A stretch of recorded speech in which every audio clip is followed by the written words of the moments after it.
Bonjour et bienvenue dans cette nouvelle vidéo. Alors la plupart d'entre nous avons déjà entendu cette phrase « Mais qu'est-ce qui se passe? T'as tes règles ?» Comme si notre vie était régie, dictée par notre cycle féminin. Et en fait, c'est pas tout à fait faux. Donc c'est ce qu'on va voir dans cette vidéo. Donc aujourd'hui, on va parler effectivement cycle féminin et qu'est-ce qui se passe dans notre corps au moment justement des différentes fluctuations hormonales qui se passent au fur et à mesure de notre cycle. Alors on est bien d'accord que ce que je vais décrire là, c'est ce qui se passe en dehors de toute méthode contraceptive hormonale qui vient modifier justement cet équilibre hormonal, donc modifier les réactions qu'on peut avoir. On peut comparer notre cycle aux 4 saisons d'une année. Donc on va avoir la période des règles qui va être plutôt la période hivernale, cette période où on est en phase basse, où on est plutôt en mode cocon, cette période où on va plutôt être en énergie relativement diminuée, où on peut se sentir un petit peu plus fatigué. Ensuite arrive le printemps, c'est ce qu'on appelle la phase folliculaire, c'est là où il va y avoir le développement des follicules qui vont donner naissance ensuite à un ovule. Donc là, c'est là où tout se construit, tout renaît, tout commence à fleurir. On a vraiment cette phase d'énergie, de dynamisme, de créativité active. C'est une phase vraiment où on est en mode séduisante, où on se sent pleine de ressources et où on mène à bien nos projets. Arrive la 3e phase, où on va être en mode été, c'est l'ovulation, c'est là où tout explose. On est au summum de notre énergie, on est au summum de notre dynamisme, on est au summum de notre créativité. On est au summum de notre séduction avec une belle peau, des beaux cheveux. On est vraiment dans cette phase où on rayonne, que ce soit physiquement, moralement, en termes d'énergie. Et après l'ovulation, c'est ce qu'on appelle la phase lutéale, ça va être l'automne, où là, petit à petit, on repasse en phase, on engrange, on commence à préparer l'hiver, on fait des réserves. Dans notre corps, c'est le moment où la muqueuse utérine se transforme de manière à accueillir le potentiel œuf fécondé. Donc on se met vraiment en mode cocon et c'est là où on va être en énergie plutôt d'introspection, de réflexion. On va être dans la création aussi, mais plus dans la création mentale que dans la dynamique de l'action. Et on peut se sentir en énergie diminuante.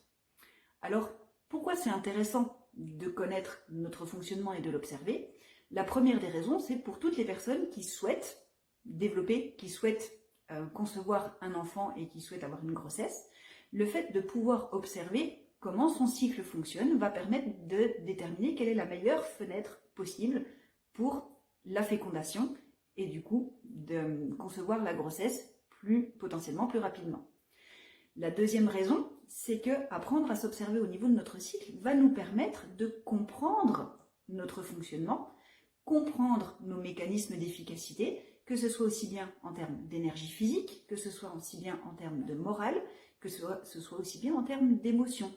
Et du coup, ne plus subir ce qui se passe dans notre vie, mais pouvoir agir. Parce que si on observe, par exemple, qu'en phase folliculaire, on est débordante d'énergie, mais qu'on a tendance peut-être à en faire trop et du coup à être plus fatigué, on va pouvoir agir.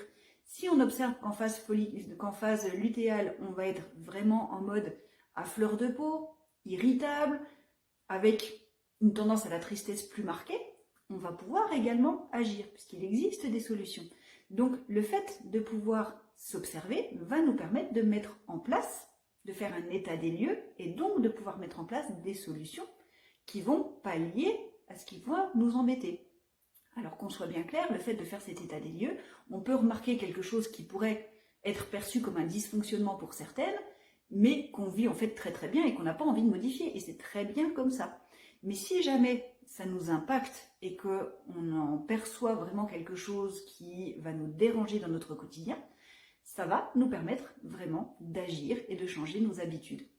Alors comment on va pouvoir observer son cycle? Il y a plusieurs techniques qui existent. Vous pouvez tout simplement prendre un carnet comme une version bullet journal pour pouvoir noter tous les jours comment vous vous sentez, que ce soit au niveau physique, énergie, vitalité, sommeil, digestion, que ce soit au niveau cyclique à proprement parler, le flux sanguin, les différentes pertes vaginales qu'on peut avoir, parce que ça, vous allez observer que ça fluctue également.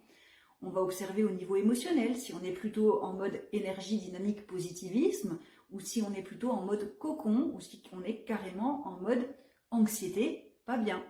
Et le fait de s'observer de cette manière-là va nous donner un guide.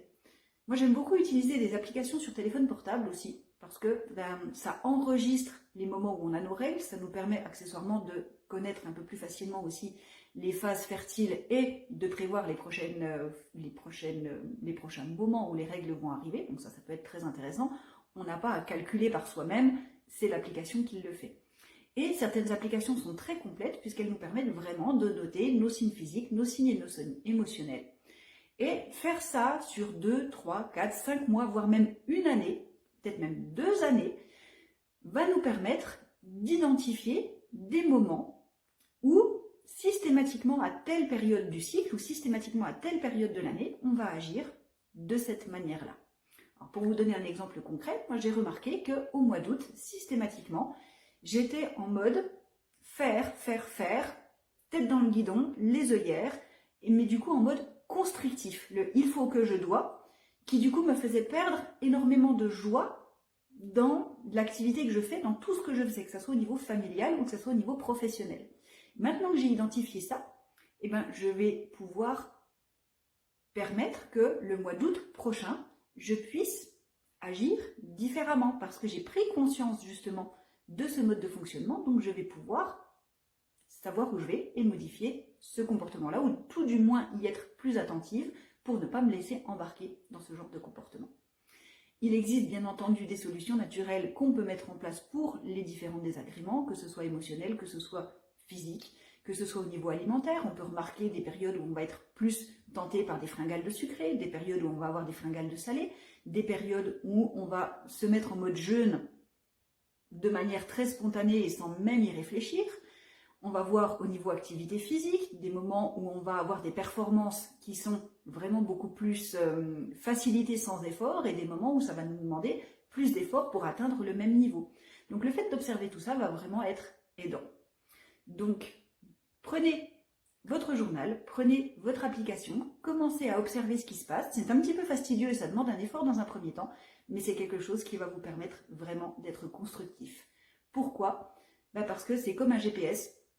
Si on veut aller quelque part, mais qu'on ne sait pas techniquement où on veut aller et qu'on ne sait pas d'où on part, le chemin va être un petit peu plus compliqué à faire. Donc à partir du moment où on sait d'où on part et où on sait ce qu'on veut atteindre, on peut parler d'état présent et d'état désiré, on va pouvoir procéder pas à pas, avoir un plan d'action, faire un cheminement qui va nous permettre de nous y accompagner. Voilà, j'espère que cette vidéo vous aura apporté quelques outils et quelques astuces. N'hésitez pas à mettre un pouce, un cœur si vous lui avez trouvé de la valeur. Et moi, je vous dis à très bientôt dans une prochaine vidéo.